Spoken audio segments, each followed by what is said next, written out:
I move that Bill 232, the Autism Strategy Act, be now read a second time and referred to a committee of this House.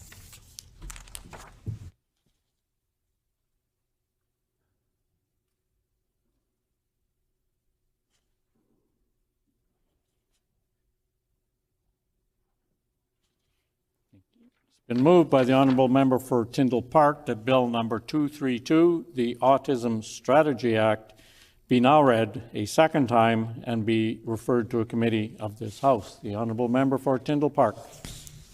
Thank you, Honourable Speaker, and I'm happy to rise this morning for second reading of Bill 232, the Autism Strategy Act. I'm honoured to bring forward this legislation, and before I dive in, I want to thank those that I consulted with, many of whom who have joined us today in the galleries. In the creation of this legislation, I consulted with constituents, members of PACE, parents of autistic children everywhere, pediatricians, St. Amant, Autism Manitoba, Manitoba Committee of the Association of Canadian Early Learning Programs, Autism Alliance of Canada, Level It Up, Autism Learning Centre, Childcare Centres, Manitoba Possible, Asperger's Manitoba, Children's Coalition Autism in Manitoba, a student researcher at Ongotmiwin, an Indigenous Institute of Health and Healing, Cerebral Palsy Association of Manitoba, Nova Scotia Justice Department, ending with Community Care Organization. Honourable Speaker, in 2023, the House of Commons unanimously passed the Federal Framework on Autism Spectrum Disorder. This mandates the Minister of Health to create a national framework to improve access to supports, research, and services. Nova Scotia will be releasing an Autism Action Plan very soon based off the government's commitment. This derived from an NDP MLA, Lisa Lachance, and her private members bill in 2023. BC is currently discussing rolling out services and assessing differently, and Ontario, Prince Edward Island, Quebec, and Saskatchewan are all doing something through autism strategies, plans, committees, and ongoing work. This brings us to Manitoba, where unfortunately over the last decade there has been silence. Honourable Speaker, the number of Manitobans diagnosed with autism spectrum disorder, ASD, has increased significantly in recent decades. The needs of those diagnosed are diverse and evolve over the course of one's life. There needs to be accessible supports and services for people with autism and their families and caregivers in all areas of our province. Currently in Manitoba, there is no long-term coordinated strategy to provide the ongoing supports and services needed. Through consultation, I have learned there needs to be an integrated provincial strategy that would encompass several components. The first is diagnosing. As mentioned, one of the biggest issues are the delays in diagnosing and then delays in accessing services. The legislation reads timely access to screening and diagnosis of ASD. For example, what we are currently seeing with wait lists for preschool assessments increasing are children aging out before getting assessed and therapeutic services and then having to start from scratch. Early intervention makes all the difference in a child's life. It also means earlier access for therapeutic services, including behavioral, speech, and occupational and physical therapies. The strategy would also address childcare and educational needs. The legislation reads that supports and services be provided for autistic children in early learning and childcare facilities at all levels of their education. It is important to emphasize all levels of education, not just the early years. Honourable Speaker, this legislation would also impact employment and housing. Specifically, the legislation reads supports and services for autistic adults, including supports in relation to employment and housing. As people age, we all need purpose, meaning, and independence, and right now, supports are not in place to encourage this. The legislation also highlights the importance of supports and services for families and caregivers of autistic persons. An example where these services could be helpful is with the ability to access inclusion support funding. Many people raise the importance of expanding eligibility. This would be a more equitable and accessible approach and cover a much larger geographical spread of our province. It further affects access to therapeutic services, resources up north, and resources as people enter adulthood. An unfortunate ripple of the lack of investment over the years very much affects salaries and staffing levels, and therefore results in a reduction of services. Honourable Speaker, furthermore, the strategy specifically outlines identifying measures that would address research on autism spectrum disorder and comprehensive data collection and statistical analysis respecting autistic persons. As you can see, ASD is not exclusive to childhood. It is a lifelong experience and needs lifelong supports in place. The strategy must reflect this, and that is why a critical piece of this legislation is working interdepartmentally. In Nova Scotia, the departments working on their action plan includes addictions and mental health, community services, education and early childhood development, health and wellness, labor, skills and immigration, municipal affairs and housing, seniors and long-term care, justice and economic development. They have an integrated, coordinated, whole-of-government approach that is, for example, better allows children to thrive in school, reduces CFS involvement, and supports working parents. Honourable Speaker, through consultation, I learned how some parents here in Manitoba have had to quit their jobs for reasons of having to literally wait outside in their cars when they drop their children off at school, because on more days than not, they receive a phone call 15 minutes into the school day to come and pick up their child. Many parents are having to use their holidays and sick days to stay home with their school-aged children, or have to leave work early or work separate shifts from their partners just so someone can always be with the child. Honourable Speaker, I share these examples to highlight the importance of working interdepartmentally.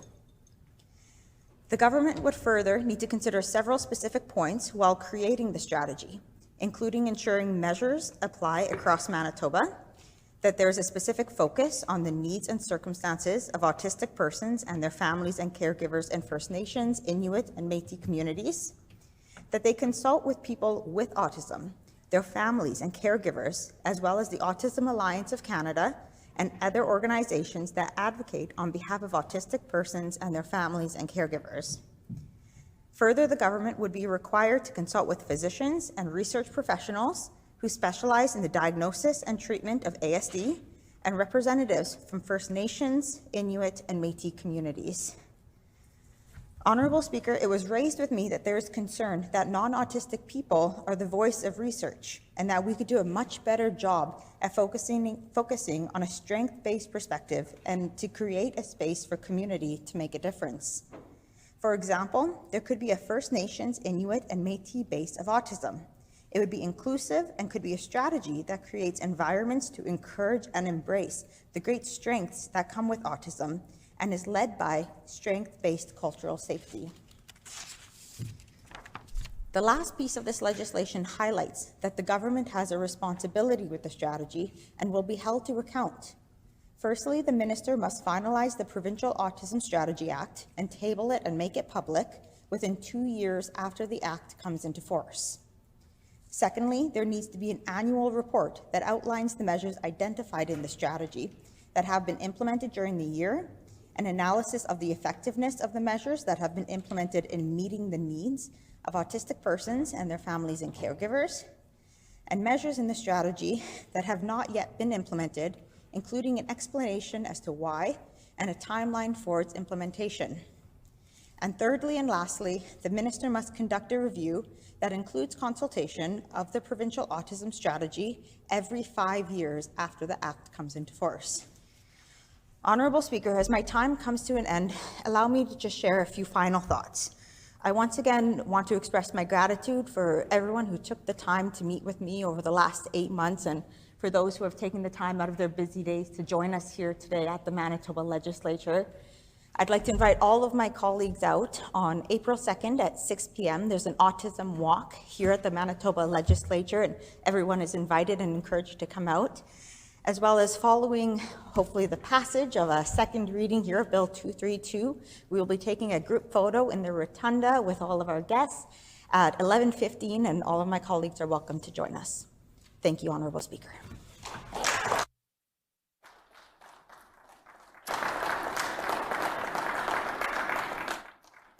A question period of up to 10 minutes will be held. Questions may be addressed to the sponsoring member by any member in the following sequence. First question to be asked by a member from another party. This is to be followed by rotation between the parties. Each independent member may ask one question, and no question or answer shall exceed 45 seconds. The floor is now open for questions. The Honourable Member for Agassiz. Thank you, Honourable Speaker, and I want to thank the member from Tyndall Park for bringing forward this important legislation here today, as well as welcome the guests in the gallery today as we discuss this important Bill 232. I just want to ask the member, she shared with us the extensive list of consultations that she did during this process, and I'm just wondering if she can share with us here in the chamber what some of the ideas were that she heard from the families, the organizations, as well as those living with autism, what she learned and what those ideas were. The Honourable Member for Tyndall Park. Thank you, Honourable Speaker, and I'd like to thank my colleague for a very good question. I'm happy to be able to put on record just a few more of the ideas that were shared with me through all the consultation. Some of the ideas range from when receiving a diagnosis, having a package of navigational tools, details about disability tax credits, parent-led tools, and so forth. Everything from how oftentimes individuals are being denied for community living disability services, even when diagnosed with an intellectual development disorder. We could provide more resources for that. The idea that perhaps children's developmental services could be a mandated service, so it's protected by the law, it's in the budget line. Ideas around how schools could have workshops for students and teachers to learn more about what ASD is, and how there could be programs to transition into adulthood, like buying groceries, paying taxes. And Member's time has expired. The Honourable Member for Radisson. Thank you, Honourable Speaker, and I'd like to thank the member who introduced this bill, of course, for the labor that she'd put in and consulting with community members who join us today. One of the beautiful things about this legislature is the diversity of lived experience that exists here. And I was privileged last spring to receive an adult diagnosis for my neurodivergence, understanding that every human being is incredibly different, and the labor that, that individuals with autism and various streams of neurodivergence face includes things like masking, therapy, social stigma. And so my question for the member opposite is, how does this bill ensure that the weight of labor doesn't fall on the autism community, who are already disproportionately barriered by the existing system? The Honourable Member for Tyndall Park. Thank you, Honourable Speaker, and I'd like to thank my colleague from Radisson, not just for the question, but for sharing a little bit about herself here in the House as well. I think what's really critical with this legislation is that we don't want the weight of any legislation, frankly, to fall upon a specific group of people, and that's why I emphasize the importance of working interdepartmentally. I think that the weight of the legislation should be the voices of those with ASD, the families and the caregivers and loved ones who experience ASD firsthand. However, with working with the departments, the weight would be distributed. It would not just be, for example, the Minister of Families. It would also, I would imagine, include the Minister of Education as an example, and arguably up to— First time has expired. The Honourable Member for Morden Winkler. Thank you, Honourable Speaker. I just want to thank the member from Tyndall Park for bringing this legislation forward. It's something very dear to my heart as well. I have somebody close to me that's also on the spectrum, and it's something that we really need more equitable services, I think, across the province. And I did bring forward a petition in the last few weeks addressing that we need more equitable services, both rural and in northern Manitoba as well. So I just wanted to ask a question. Is it going to be more, how will you be keeping track of where the services are needed the most? When there's situations where we have social workers or supports that won't leave the urban Member's areas. time has expired. The Honourable Member for Tyndall Park. Thank you, Honourable Speaker, and I'd like to thank my colleague from Morden Winkler for the question. I know her and I have had the opportunity to speak about this legislation quite a bit over the last couple months, and it's an issue she keeps very close to heart. She's very passionate about it, and that's why in the legislation itself, it talks a lot about how the departments who would be doing the work for ASD here in the province of Manitoba and the minister responsible for tabling the report, they have an obligation, it's actually written out in the legislation, to keep the House informed with an annual report of where things are being implemented, how many people are being diagnosed, where things that should have been implemented have not yet been implemented, and the reasoning why it hasn't. First time has expired. The honourable member for Radisson. Thank you, Honourable Speaker. Like I previously mentioned in my recent question, there is a wealth of lived experience within this building, and we are putting that to work as government and making significant investments to support Manitobans with autism and their families, including a $21.5 million investment this year in autism-specific supports and services. So my question for the member opposite is, how does this bill build on those investments and programs that are already in place to support Manitobans living with autism? The honourable member for Tyndall Park. Thank you, Honourable Speaker. And again, I'd like to thank my colleague from Radisson for the very good question. In order to make any investment work, we need to know what specifically we are investing in. And currently in Manitoba, there is no plan, no strategy, nothing that has been shared publicly at least, as to what we can do to better the lives of those with ASD or the loved ones of those who have someone in their family or friends with ASD. I think that the province needs to come together and work interdepartmentally, work with our national level as well, see what we can learn from the other provinces to develop a strategy act that we can then pursue and hold ourselves to accountable, ensure that things are changing. The honourable member for Agassiz. Thank you, Honourable Speaker. Can the MLA for Tyndall Park expand a little bit more on the particular reason she is promoting the need for the Autism Strategy Act here in the province of Manitoba? Honourable member for Tyndall Park. I'd like to thank my colleague from Agassiz for the question, and I absolutely can expand on why I think we need this here in Manitoba. For one, we see other provinces in Canada moving forward. We can see how the House of Commons brought something forward federally, how Nova Scotia is about to release an autism action plan, how BC is in current discussions, and how Ontario, Prince Edward Island, Quebec, and Saskatchewan have all done something within recent years as far as plans, committees, strategies, and acts go. Manitoba is starting to lag behind, and from the research and the consultation that I've been honored to be a part of over the last 8 months, there is so much that we could be doing. There are great ideas out there and a great need for services. The honourable member for Radisson. Thank you, Honourable Speaker. And Manitobans expect that proposals brought before this House, of course, are practical and sustainable for the communities that they're intended to serve, and who rely on the supports being discussed today. And so my question for the member opposite is, did they examine what level of funding or resources would be required to implement the measures proposed in this bill through the strategy? Honourable member for Tyndall Park. Thank you, Honourable Speaker. It is common practice and knowledge in this House that only cabinet ministers can bring forward pieces of legislation that involve finances. I'm not in any way allowed to prescribe a certain dollar figure be put aside for anything, any form of legislation. What I can do, though, is try my best to encourage the government to prioritize and to focus on some of the needs that many thousands of Manitobans are currently facing, in the hopes that they will invest in it. The honourable member for Radisson. Thank you, Honourable Speaker. Frontline workers, including educators, therapists, and support staff, play a critical role in helping children with autism succeed. Their experiences often provide the clearest picture of where supports are working and where improvements are needed.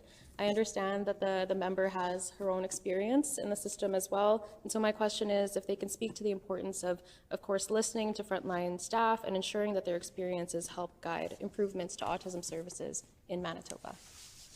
The honourable member for Tyndall Park. Thank you, Honourable Speaker, and that's a great question. I think that all of us here in the House could do very well. We could all benefit greatly by listening to firsthand responders to healthcare professionals, whether that be mental health, physical health. And what we are hearing, and from those that I consulted with that I listed earlier in this morning's second reading presentation, Honorable Speaker, they have shared a wealth of knowledge of where we have desperate needs for those with ASD. I think if we take what we are hearing and we come around and have a round table of sorts, I envision in my head all the ministers sitting around the table advocating for how their department could The time has expired. The honourable member for Interlake Gimli. Yes, I was hoping the member could explain why this legislation is important, even though the federal government is bringing forward legislation, how this goes above and beyond, and what we can expect for results out of this legislation. Honourable member for Tyndall Park. Thank you, Honourable Speaker, and I'd like to thank my colleague from the Interlake for the question. It's extremely important that we implement something here in Manitoba because every single province, territory has their own unique needs based off many factors of population, geographical spacing within the province. And Manitoba, we're the only ones not talking about it right now. The Autism Alliance of Canada has done a phenomenal job working across the country and the nation and trying to connect with the other provinces and territories and to build something up that is much bigger than just the province of Manitoba. But Manitoba still has their own specific needs that if we don't tackle, they're going to go unaddressed. With the remaining time of my answer. The time has expired. And the time for questions has also expired. The floor is open for debate. The honourable member for Transcona.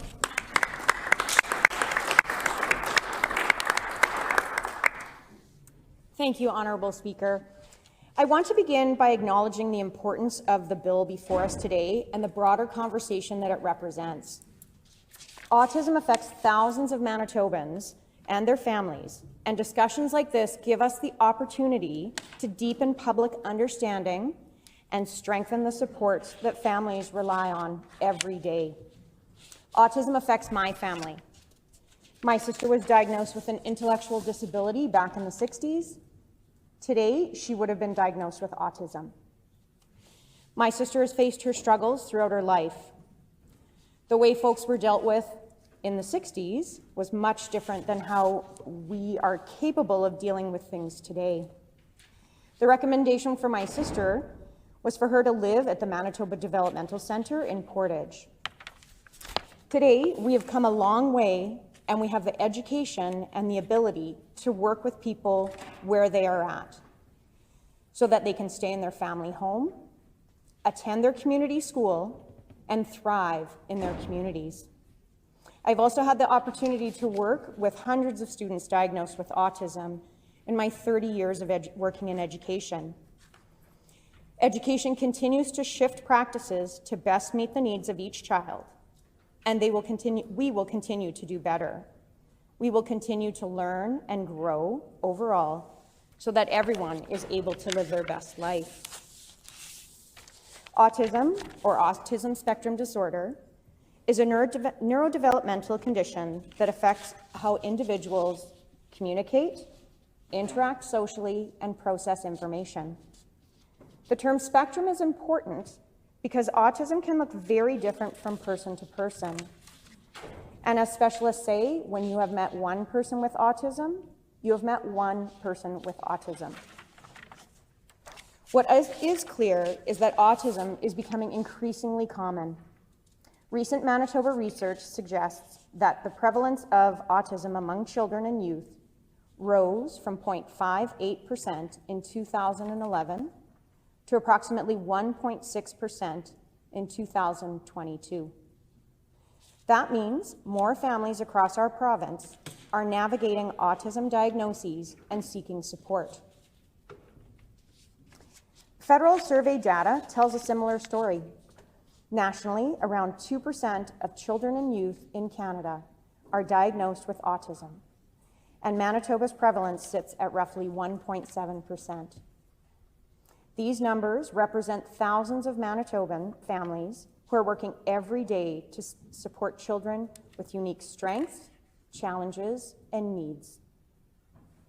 Parents and families often become advocates, coordinators, and educators themselves.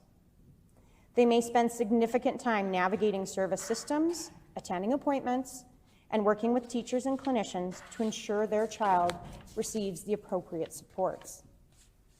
Our government knows the importance of supporting children with autism and their families.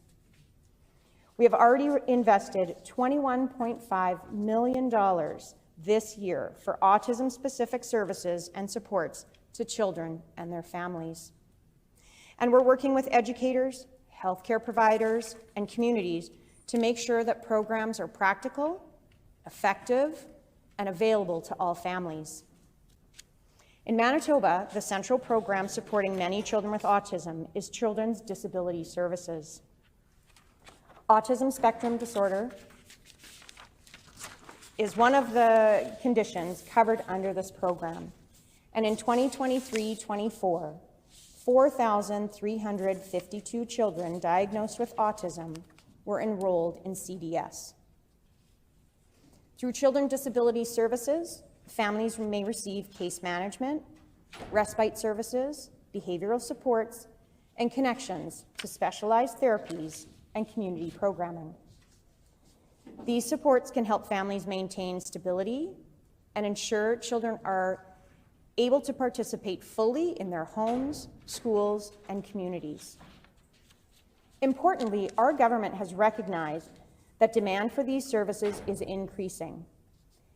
In Budget 2025, we added $900,000 in funding to Children's Disability Services, specifically to address rising caseloads related to autism diagnoses. And as of February 2025, we took a new step by expanding eligibility for Children's Disability Services to families living on First Nations communities, something members opposite should have done years ago. Our expansion was also supported by a $3 million investment and represents an important step to closing historical gaps, service gaps for First Nation families raising children with additional needs, including autism.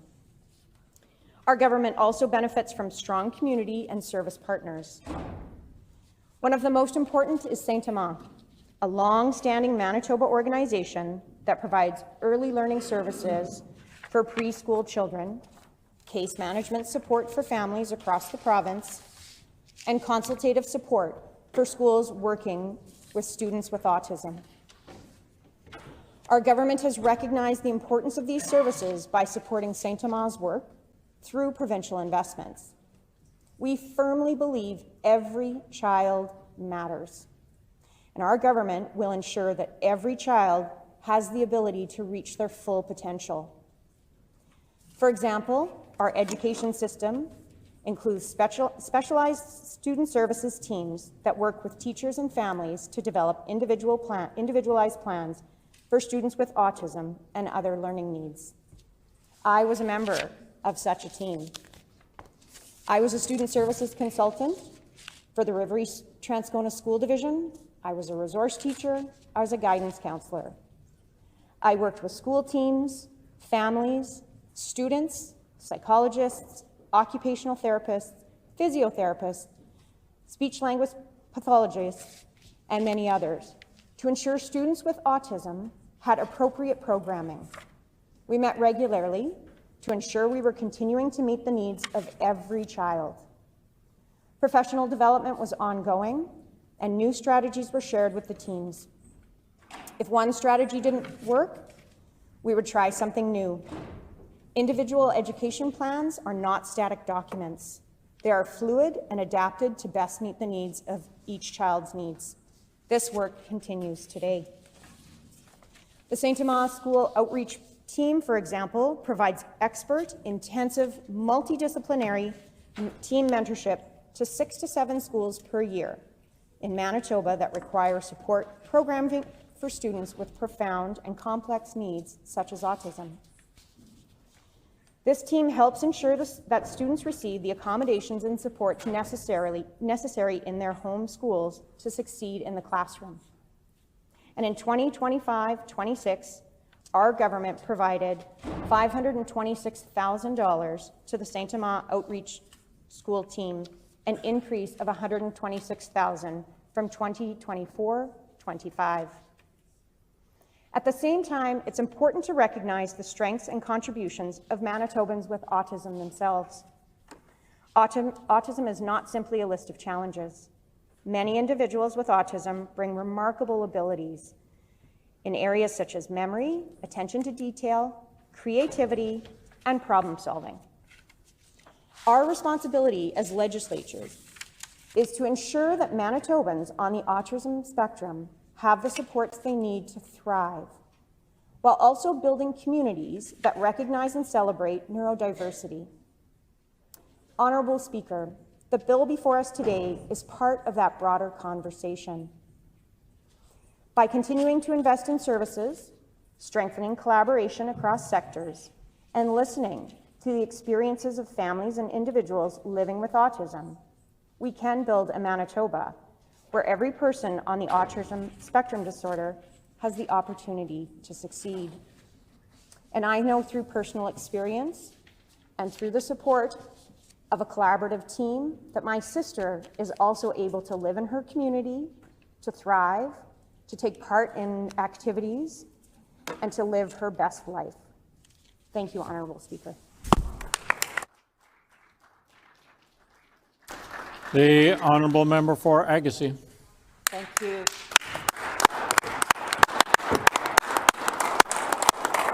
Thank you, Honourable Speaker. I appreciate the opportunity to rise here today and speak to Bill 232, the Autism Strategy Act. And again, I want to thank the member from Tyndall Park for the work that she has done in bringing this forward. And I also want to shout out and say thank you to the families and the organizations who have contributed, sharing their ideas in bringing this legislation forward. So great work on all their parts. This legislation has the potential to make a difference, a significant difference for many Manitoban families working every day to help their children reach their full potential. This strategy plan could help improve the screening and diagnosis of autism spectrum disorder and work to support research and identify the ongoing supports and services that are needed. I've heard from many Manitobans just recently, yesterday even, and over the weekend, of concerns regarding the wait times for diagnosis and some of the issues surrounding the supports that are required in different environments, maybe more specifically some of the schools and the educational settings. So those are some of the issues that I know I've heard specifically coming from those living with the autism. Manitoba is seeing an increased number of those diagnosed with autism, all of which takes time to screen and diagnose. An autistic person's needs and support can be diverse and very unique. A bill such as 232 can identify some of those unique and necessary supports for these individuals. Some of these, like I've mentioned, could be educational support services, medical services, employment, and even housing concerns. Bill 232 could reveal the lack of supports in rural Manitoba, and actually not just rural Manitoba, but across the province, and may more specifically in remote northern communities. And I think it's something that's highlighted in this legislation also is the required consultations with autistic persons and families, advocacy groups on behalf of the autistic people, and of course this would include doctors and therapists and First Nations and Inuit communities, all of which are key to determining the recommendations and building the strategy plan. I want to also mention I appreciate the list that the member from Tyndall Park referenced in terms of those that she consulted with when she was working on this legislation and what she learned through that consultation. I can appreciate some of those ideas that were shared with her. And again, it's important that families feel supported in accessing the services and get the proper diagnosis in a timely manner. It can lead to early intervention that will also provide long-term positive outcomes for families, but also more importantly, the children living with autism. It's concerning that despite the government's commitments to timely access, even a past promise of no wait list, that Manitoba families are still left waiting. Dozens of children remain without access to the services the government claims are available. For many, early intervention is no longer a reality, and some children risk aging out before receiving the help that they need. Families deserve honesty, transparency, and action. When commitments are made, they must be followed through. On this side of the House, we will continue to stand with Manitoba families. We support a comprehensive, integrated strategy plan, one that ensures access to the required services like the medical, educational, and supportive services, and all that will help to improve the quality of life for individuals that are living with autism and those who live to support and care for them. Thank you, Honourable Speaker. The honourable member for Transcona. No, Tuxedo. Thank you, Honourable Speaker. I rise today to speak to Bill 232, the Autism Strategy Act, a bill that reflects an important and ongoing conversation in our province. At its core, this conversation is about something we should all agree on: building a Manitoba where everyone has the opportunity to succeed, including autistic Manitobans and the families who support them every single day. Autism affects thousands of individuals across Manitoba, and behind every diagnosis is a person.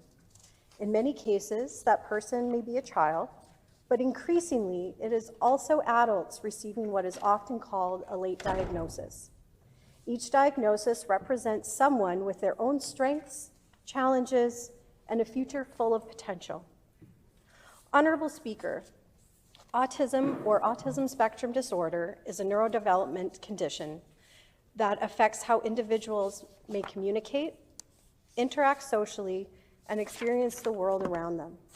And before I continue, I do want to briefly acknowledge language.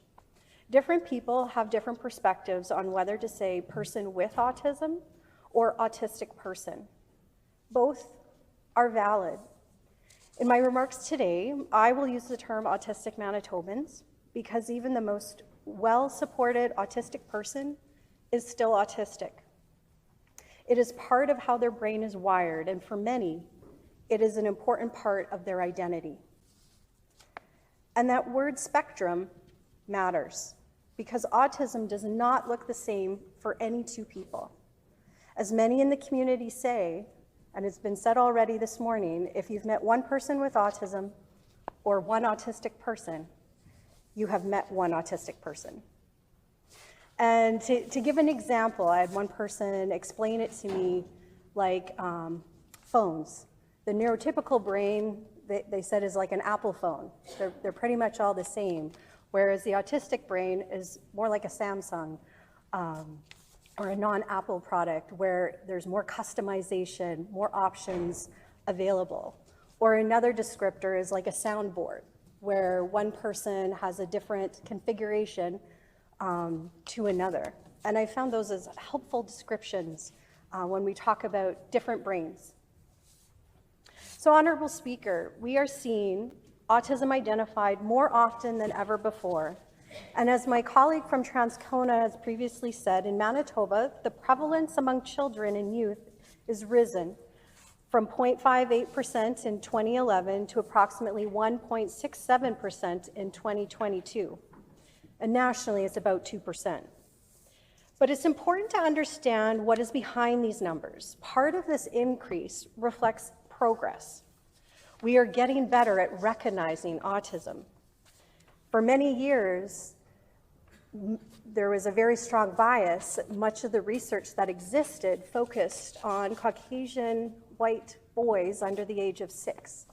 And oftentimes, if children didn't fall in that category, they did not receive a diagnosis of autism and didn't get the supports that they needed.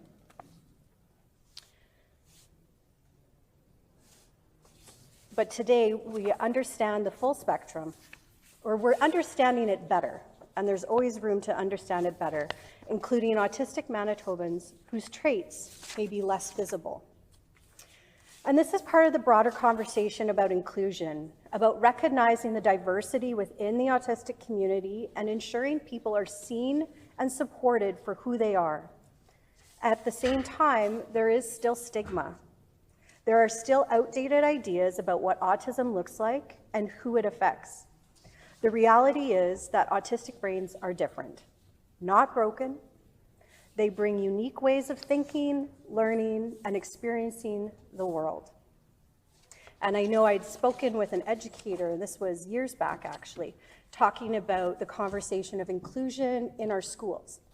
And they were talking about how it's great once a child has a diagnosis and a specific plan can be created for them. But they were also saying when things like wiggle boards or other types of accommodation tools to help a child self-regulate in their education space is something that actually would benefit all the children in that space. And what does it look like when we create more inclusive, accommodating spaces that normalize what people need to help them regulate, to be able to pay attention and focus and learn? Honorable Speaker, we are also seeing more adults receiving what is often called a late diagnosis. Many parents whose children are being diagnosed, and through that process, or many parents are being pardon my language. Many are parents whose children are being diagnosed, and through that process, they begin to recognize the same traits in themselves: sensory sensitivities, social differences, communication styles, or self-regulating behaviors like stimming. And I want to share an example about that was shared with me. A person my brother knows was going through the process of having their child assessed for autism. As they listened to clinicians describe the traits and behaviors that led to that diagnosis, they found themselves increasingly confused because, as they put it, everything being described about their child sounded exactly like their own experience when they were a child. They had gone their entire life without a diagnosis. So they chose to be assessed as well and learned that they are autistic. What's important to note is that this individual was already a successful engineer, a homeowner, married, and a parent. And depending on some biases that people might hold or some stigmas attached to that diagnosis, there are people that would challenge that that person can't be autistic. So what's important to note is that this individual, I'm repeating myself, their diagnosis didn't change who they were. It gave them a better understanding of themselves. And that is something I've heard from many adults that I've met who have been diagnosed later in life, is that it helps give them a better understanding of who they are and how they navigate through the world, and also how they can better ask for the supports that they need. And if they're parents, as they've lived through their developmental years, they're better able to support their children now that they have that deeper understanding of themselves. Honorable Speaker, behind every number is a family navigating systems, appointments, and decisions. Parents and caregivers often become advocates, coordinators, and educators all at once, and they should not have to fight for the supports that their children need. And this is where the conversation around Bill 232 becomes important. Manitoba already has an autism strategy in place, and that work is ongoing. The intent of this bill reflects goals that I believe all members in this House share. At the same time, it is important that we continue building on the progress already underway, ensuring that what exists today is working well for families and that any changes meaningfully improve the supports people rely on. Our government is focused on that work, and this year we're investing $21.5 million into autistic-specific services and supports for children and their families. And I'd like to lift up and reaffirm that our government does take a whole-of-government approach. The member from Tyndall Park did lift up their hope that that is something that our government would do, because we know folks, autistic folks, are impacted by many facets of life. And, you know, as example, our Ministry of Families, our Ministry of Housing, Addictions, and Homelessness, that's also responsible for mental health, as well as the Ministry of Health, for example. I know they are speaking with one another and working together to see how we can improve those strategies together. And we continue to work closely with our partners like St. Amant, ensuring more children receive the support earlier. We are strengthening supports in schools through specialized teams and outreach programs, because inclusion in education is fundamental. Honorable Speaker, it also is important to recognize the strengths of autistic Manitobans. Autism is not just about challenges. It can bring many incredible abilities like attention to detail, creativity, and problem solving. An example of a famous autistic person is Dr. Temple Grandin, and her work and research has revolutionized some of the cattle industry practices to this day. So anyways, thank you, Honorable Speaker. The honourable member's time has expired.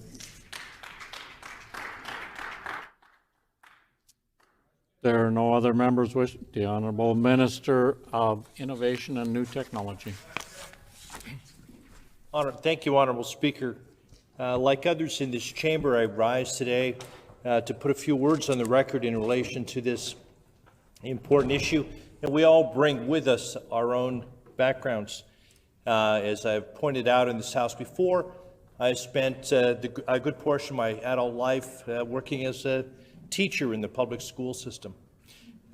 Bring to the conversation this morning as well experience as a father. And in spite of my youthful looks, I bring the experience of a grandfather to the conversation this morning. I know the member for Portage is surprised to discover that I'm also a grandfather. And those are all important backgrounds, all important reference points, because it's allowed me to work with members of my community, of my family, who share an autistic diagnosis. In the case of my family itself, I have a daughter who spent a very challenging childhood, undiagnosed with autism, did not discover she had it until she was an adult. And then in many ways, her whole experience made much more sense.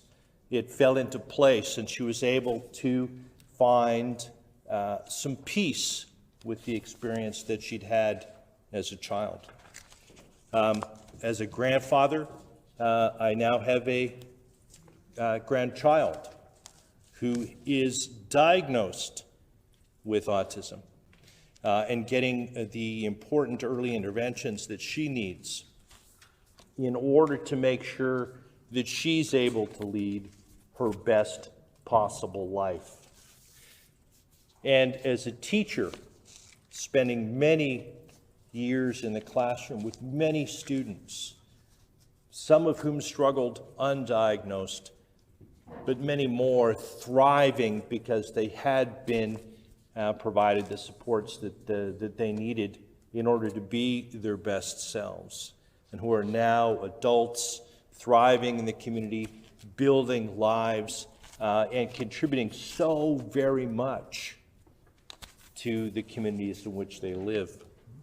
Those are all important, and they're all critically important reference points for us as we think about the work ahead of us in relation to the bill that the member for Tyndall Park has brought forward today. And as we talk about the work being done currently in our government to move the needle on this file. And I do want to talk a little bit about the work that's currently being done today. Our government clearly knows how important it is to support Manitobans with autism. That's why we've been working closely with educators, healthcare providers, and community organizations to ensure autism programs. Order, please. If I could just interrupt the Honourable Minister for a minute. There's some guests in the gallery that need to leave right away, so I just want to draw their attention to students seated in the public gallery, 15 students from Johns Hopkins University, and we welcome you here today. The Honourable Minister of Innovation and New Technology. Thank you, Honourable Speaker. As I say, we're working closely with educators, healthcare providers, and community organizations to make sure that autism programs are practical, effective, and accessible. Our government is deeply committed to making sure every Manitoban has the opportunity to reach their full potential. And as my colleagues have pointed out, that's why this year we've invested $21.5 million in autism-specific services for children and their families. The funding supports autism case management, early intervention and outreach programs, and family support services that help parents navigate care. Through our partnership with St. Armand, more children with autism are receiving support much sooner. We've increased funding through Children's Disability Services to support wages for tutors in the St. Amant Autism Early Learning Program. Budget 2025 additionally invested $728,000 in ongoing annual funding to increase wages for staff delivering St. Amant's Early Learning Program for children. This ensures that staff in the program are treated fairly and recognized for the essential work they do supporting Manitoba families. Our government continues to work closely with St. Amant to provide autism case management services, and these services help families navigate available supports, develop service plans for their children, and to plan important transitions, including the move to adult life.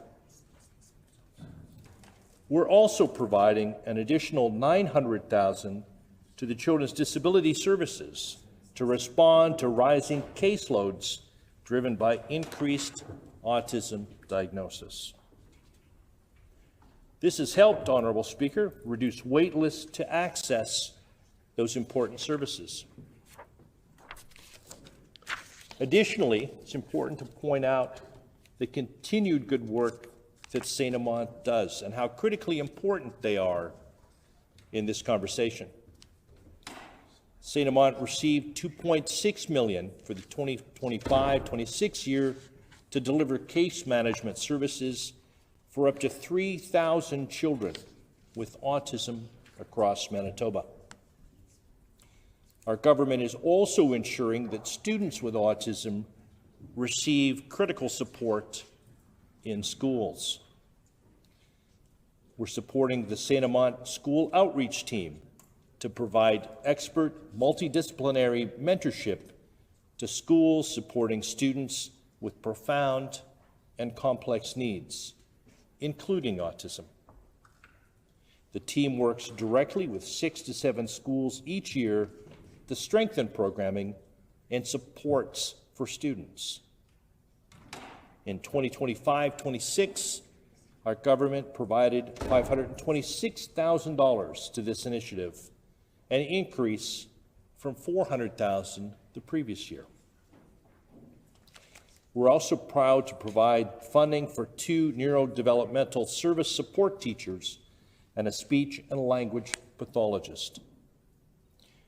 These professionals provide consultations, recommendations, staff development and training workshops to Manitoba schools for referred students. In 2025-26, approximately $255,000 supported this work through the Winnipeg School Division. Our government at St. Amant continue to work together to provide